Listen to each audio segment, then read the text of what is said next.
Please join us in welcoming General Director of the Spanish Tourism Institute, TURESPAña, and President of the European Travel Commission, Miguel Sanz, and CEO for VisitSweden, Susanne Andersson, in conversation with Skift Editor-in-Chief, Kopit. Susanne, I didn't realize that you were in Skift colors today. Yeah, I am. You're representing. Yeah. Well done. Okay, so we've got a bit of a north-south thing going on here with Spain and Sweden. Tell me about what is like really the big things that you are excited about in both of your regions. Miguel, why don't we start with you first right now? Yeah, thank you. Thank you for having me. Mm-hmm. And thank you everyone here and at home. I think that we're excited because 2024 has been a fantastic year. Yeah. So that's always something to celebrate. And we're excited because we are seeing change in the model that Spain has been developing around tourism. So we are seeing bigger growth in shoulder season, what we call shoulder seasons, than in the peak season. We're seeing more international arrivals to lesser known destinations in Spain. And this is happening while the industry is flourishing. So it's always to make change when things are going right and things are going good. And I think that 2025 is going to be a year in which all these trends of seasonality, diversification of destinations are going to happen in a larger extent. Yeah. And what's going on with Sweden? I'm going to Sweden tomorrow for another event. I'm very excited. I've never been before. So tell me what I have to look forward to in Sweden. Well, you have to look forward to a lot. But I think one of the things that we did before the pandemics is that we grow a lot. Mm-hmm. So we're just happy that 2024 brought us back to the same growth that we had before. So it wasn't a big year of growing more. But we can see the increase in interest for Sweden is growing really, really, really high. But then it's also about making just the increase in interest being also the product selling something. So it's not just an interesting country to go to, it's also somewhere where I go. But I think some of the trends that we've seen, and at least lots of these trends that you pointed out, is perfect for Sweden as a destination. So we are looking forward a lot. And when we have the solar, as we have it this year, I mean, all the Nordic countries you have had, I've never seen so much Northern Lights in my life as I've seen this year. Well, it is supposed to continue in 2025. Yeah. I've been like on NASA's website way too much lately, and So, but let's talk about some of the struggles that there has been in Spain. One of our big megatrends is about regulation. I mean, last summer was a bit wild with the protests and tourists getting sprayed with water. Talk to me a little bit about what Spain is doing to kind of combat over-tourism and how you think this, especially in the high season this summer, how it might be, hopefully will be different. Yeah, I think that what is happening is that also local communities are becoming aware that they have, they don't have to cope just with whatever it takes. Right. And they are becoming very vocal. And that is, to an extent, is something good because it obliges government and local governments to regulate better. And what I think is, it's happening we conducted a survey. We don't have the full results yet, but on perception of tourism by the local population of Spain. Yeah.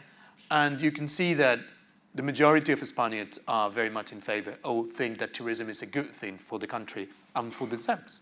Because they are aware that the way of life in Spain, because you have so many restaurants, you have nice places to go, museums, concerts, musicals, it's because there is a lot of visitors. Right. But they have very, clear why tourism is producing some negative externalities. And this is in the availability of affordable housing, and this is a big problem. And it's a big problem not only in Spain, it's a big problem all over Europe, at least. And in Spain, tourism is somehow being pointed out as the problem of affordable housing. Is it? Not completely and not everywhere.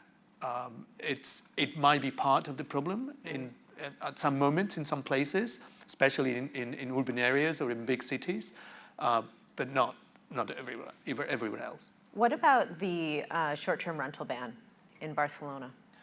This is something that Barcelona is a very specific. I mean, Barcelona is set between the mountains and the sea. It cannot grow.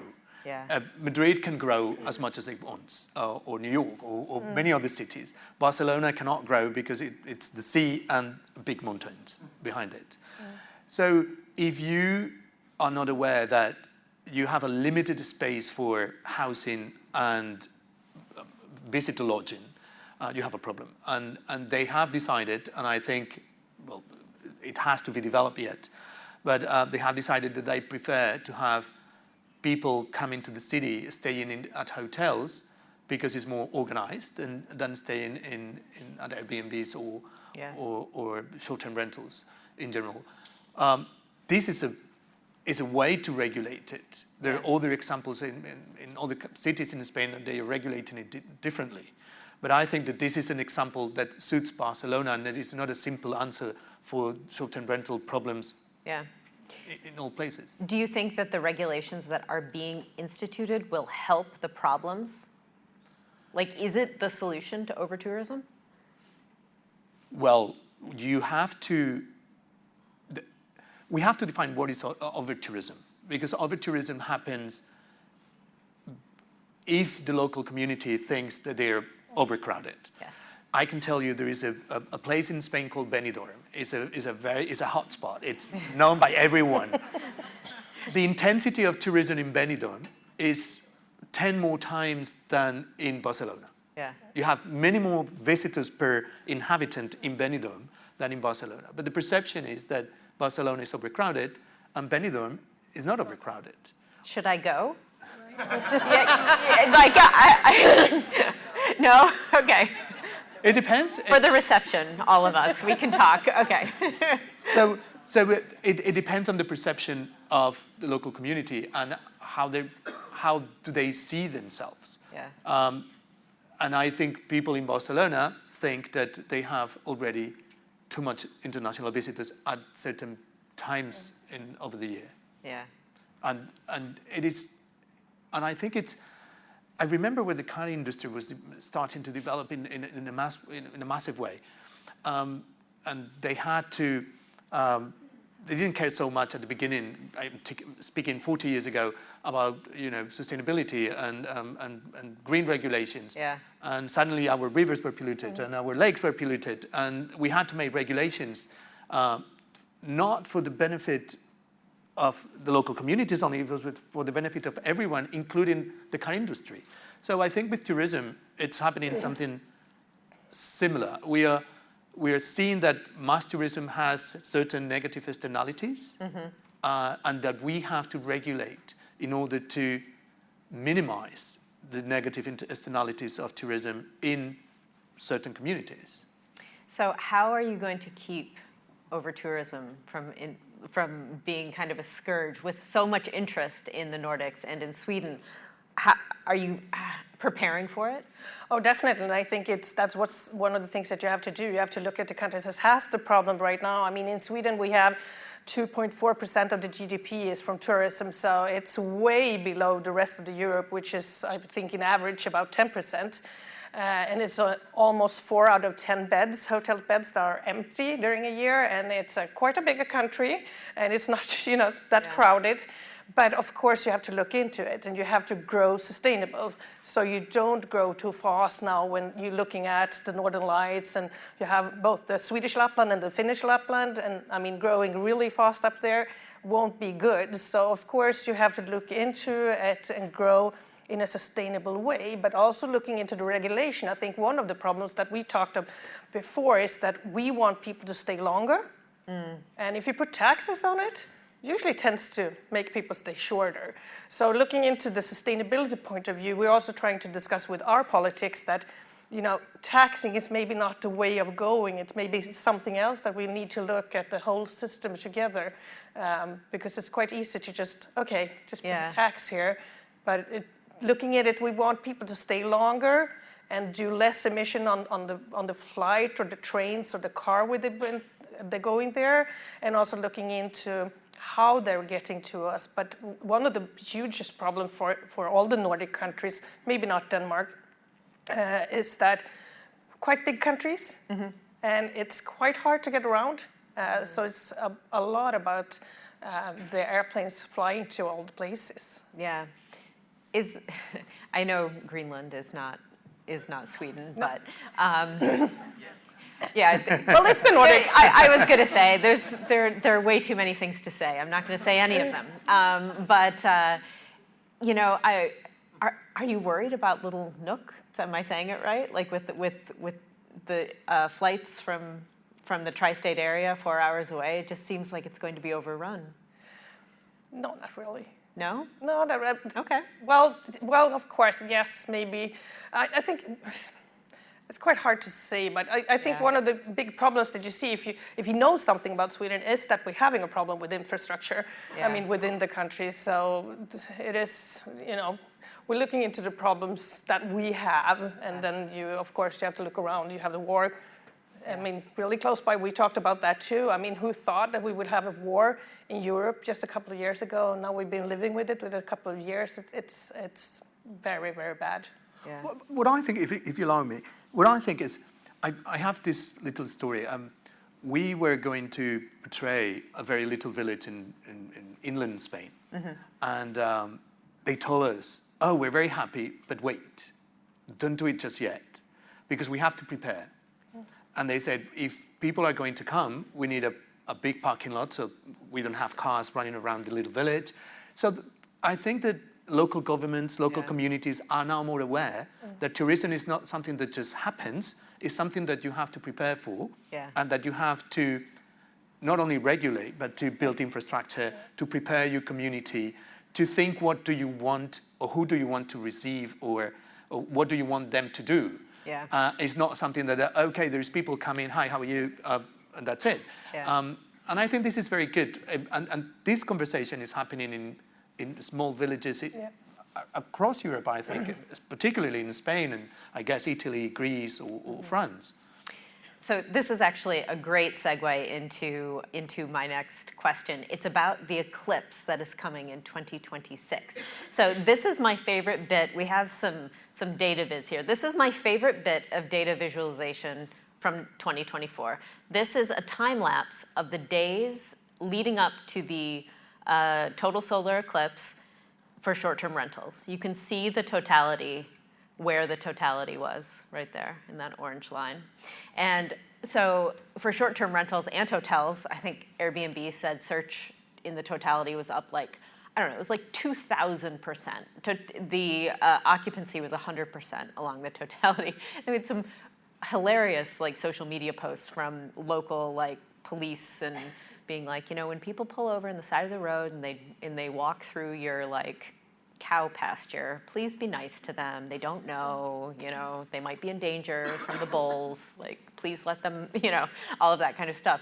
Because, you know, the eclipse is going to go through, you know, it's not going through, it doesn't know where the tourist areas are, right? And so there's going to be one that's going to go right through northern Spain in the height of the summer, August 12th, 7:30 at night, 2026. What is Spain doing to prepare for this, knowing that it's coming? No, we know that it's going to be very relevant for many people, and that it will have we will have a slide like the one from the States. What we are is telling local communities that are in that curve to prepare. And get your parking lots ready. And take it and make the most out of it. Yes. Because some of those communities are not very well known, are lesser known destinations, and this is their chance and opportunity to meet people, receive people, and get media attention as well. So basically, is to get ready, prepare yourselves, but also use it as a way to, you know, be known in the world. And this is what we are doing for it. And Is there anybody that lives up in that little part of Iceland? Yeah, Is that like? Yeah, a little bit. Yeah. We'll get some too. That time of the year in Iceland is daylight all day, so. Yeah, it is. That's quite the problem if you're looking into the trends that you have right now with the Northern Lights or watching the magic skies, the noctourism that someone else brought up as a trend now. I mean, during the summer in Sweden and the Nordic countries, the sun never sets. So there you have the midnight sun instead. So we don't know if there's actually going to be seen in Iceland in that way. Yeah.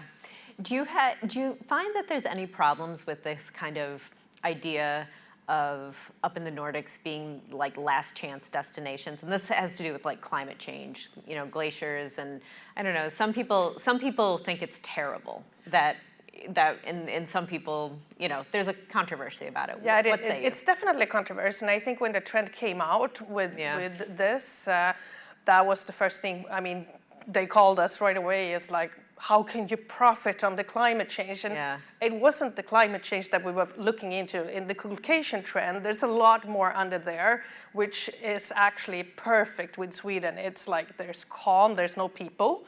There's also that you can be active because it's a little bit cooler.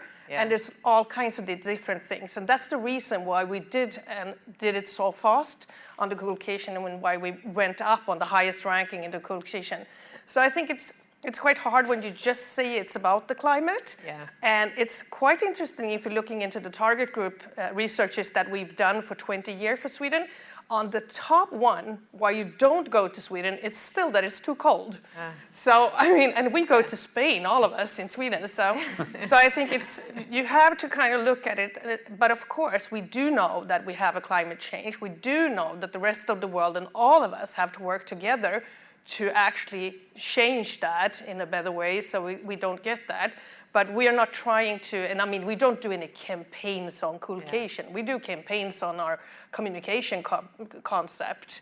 But then, of course, we lift it up. But we do have to think about that there are people that believe that but tourism is, of course, it's always going to be putting on the sustainability part of you, the environmental part.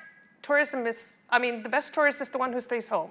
But we work with tourism, so we have to look at the other parts of the sustainability, the economy and the social part, and everything that we do for the rest of the world with, like you said, places to live, places to go to. Also, the world peace wouldn't be as good if we wouldn't meet people around the world. So I think we have to look at it from other points of view as well. But of course, I've been quoted quite a lot this summer since we were so fast in Sweden for the collocation trend. And they're like, it's awful that Visit Sweden is doing this. And it's awful, but we just have to talk about it anyway. I'm going to take some questions from the audience. Let's see. Question for Miguel and Susanne. Have you seen pet-friendly travel as an emerging trend that destinations should embrace? So is this something that you all are seeing? Well, I can start. Yeah, I mean, exactly. We've seen, I think all countries all over the world have seen a lot more pets after the pandemic. And of course, since everyone had a chance to work at home. Sweden has always been a country who has a lot of dogs. I think we have 125,000 dogs now. So it's 1 in every 10th person. But it's also been a huge change in the hotel industry. It started out with the hotels having maybe 1 or 2 hotel rooms for pets. Now I think it's almost half the hotels that has pets. And now on New Year's Eve, we saw a huge interest in all the airports in Sweden open up for people coming with their pets because you cannot do any fireworks there. And they did also open up some of the huge hotels to just come with your pets. We're gonna make sure that it's nothing around here. So I think it's coming, but it's been big quite a long time in Sweden that you bring your pets with you. And I think also since workation is growing a lot all over Europe, you kind of want to bring your pet with you. Say that word again. Workation. Oh, that's another. That is a better word than bleisure, which I like that better. Yeah. So we see that a lot, that people come in and stay longer time in Sweden and they work at a time, and then they want to bring their pets. So you have to make sure that it's pet friendly. What about Spain? Well, I think it's my impression is that Spain is a very friendly pet country, and the thing is that pets were kept out of the tourism industry because it was not, cool for tourists to be around animals and pets and whatever. So they were, put aside, and you couldn't go with your dog to a hotel or a restaurant because what tourists would think. Yeah. And I do definitely think that this is a trend now to travel with your pet. Yes. And I think it's good. And I think that it will be very easy for the Spanish industry. I mean, pets are all over in Spain. And I think that that it will be, a good trend if it happens for pet lovers, especially. I didn't want my family got a dog. I didn't want the dog. And now, usually happens. I miss the dog. I wish the dog was here I wish Milo was here with me right now. Okay. Another question. On driving longer, whoops, that went away. Sorry. It was about, here we go. On driving longer, more sustainable stays, so the longer trips, have you seen an uptick in demand for slow travel and sustainability? And if so, what type of consumer groups are interested in that? For us in Spain, our average stay, it's around 7 days. It goes 7.2, 7.4, 6.9. We've seen that this average stay has grown a little bit over the last 3 years, but it's 7.4. It's not a huge difference. But we do want people to stay longer. It's more sustainable. You get to, money spent is more diversified. It's a better way of traveling as well. So we are going to put our money, our marketing money in Spain, in promoting this type of travel. So in addition to letting people bring their pets, how do you do it? How do you get people to stay longer? What's the strategy? Showing different experiences that you can do in the country. Telling people the advantages of traveling for longer. Asking the industry to adapt their experiences and products for longer stays. The industry is already picking up, and if you stay longer, they lower the price. And if you stay longer, they will give you a better deal or better meals or whatever. So the industry is picking up on this because they know also that it's cheaper to retain a customer or to have a customer stay longer than to acquire a new customer. Yeah. So I think this is something that we NTOs and DMOs are doing, and that the industry is following very much, in parallel. What about in Sweden, slow travel? Well, I think, like Miguel said, it's a lot the same. We have a little bit less staying time. We don't really know, though. That's quite one of the problems, is that since we know that from the long haul markets, they usually go to both Norway, Denmark, Finland, Sweden. So we don't really know if they actually are there a lot longer than we think, because we can see that they're in Sweden maybe 6.6, but then you have 8.2 in Norway, but we don't know if they are connected together. So that's one of the things that we have to look into.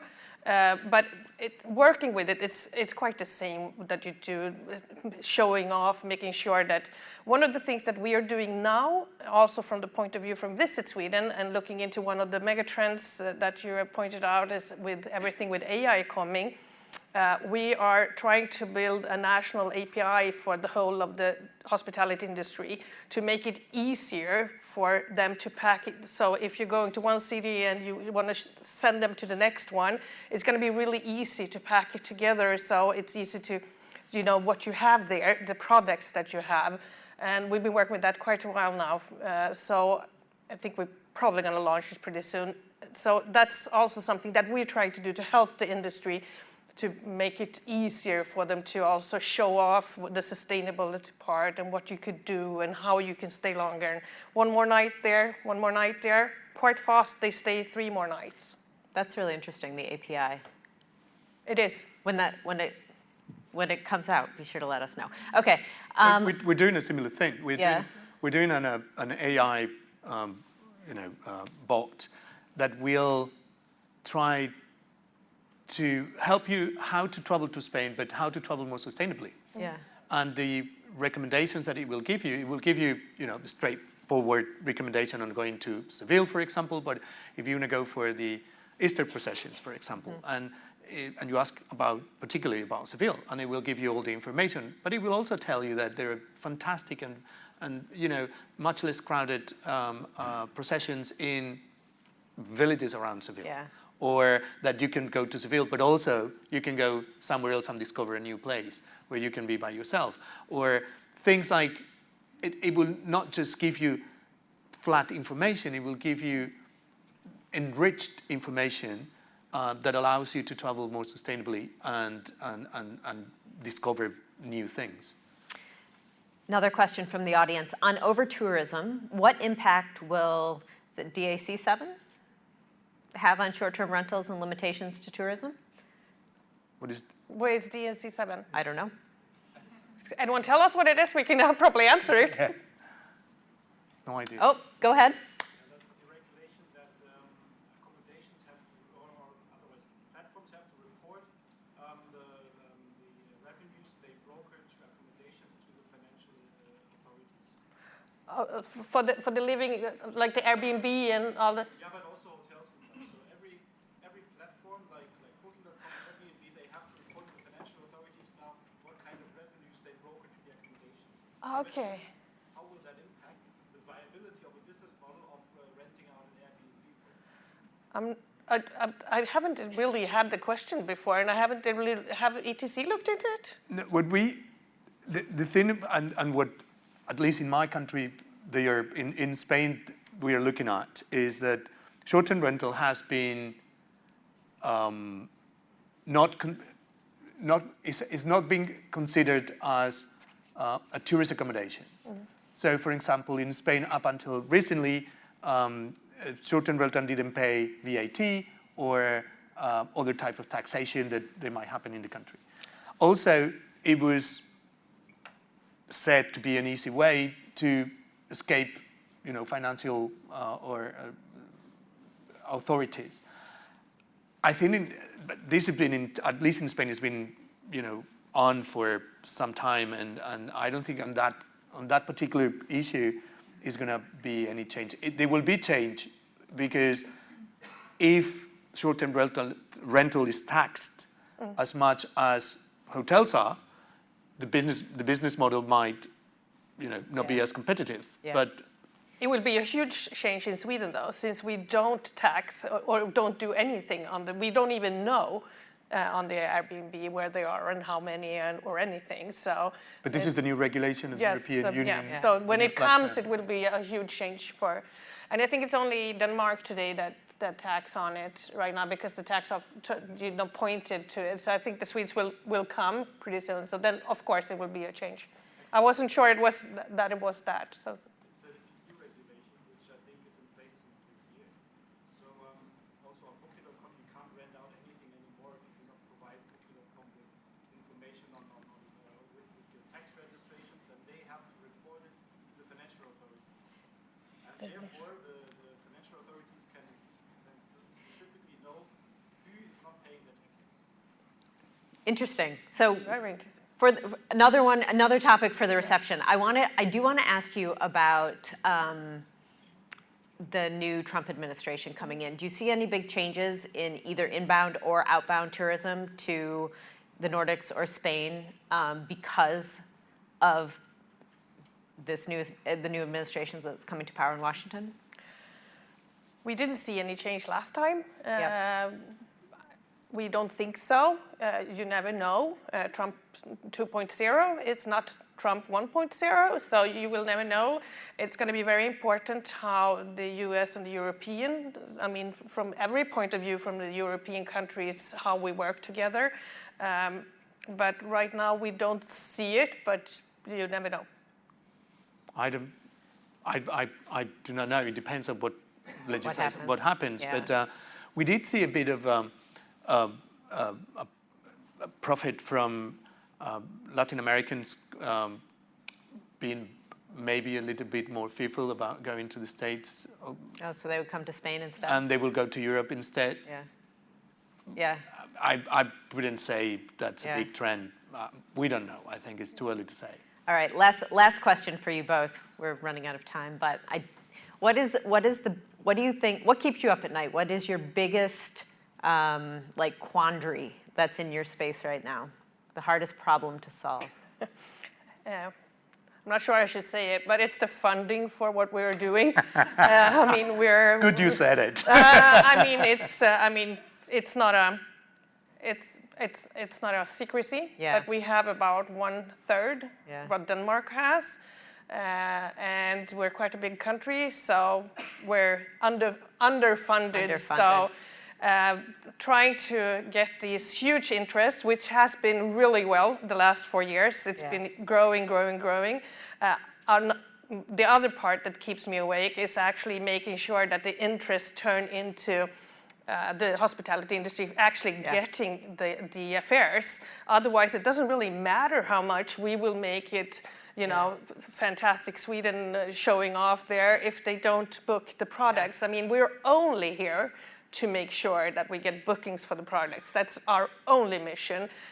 We can be as good as we are, but if it doesn't turn out to be business, I should quit and you should put someone else there. So that's what's keeping me up. All right, Miguel, you've got the last word. Yeah, for me, it's for, not just in Spain, but in Europe in general. I don't know if the local communities or people at large understand what we do at DMOs and NTOs. They think that we just bring people in.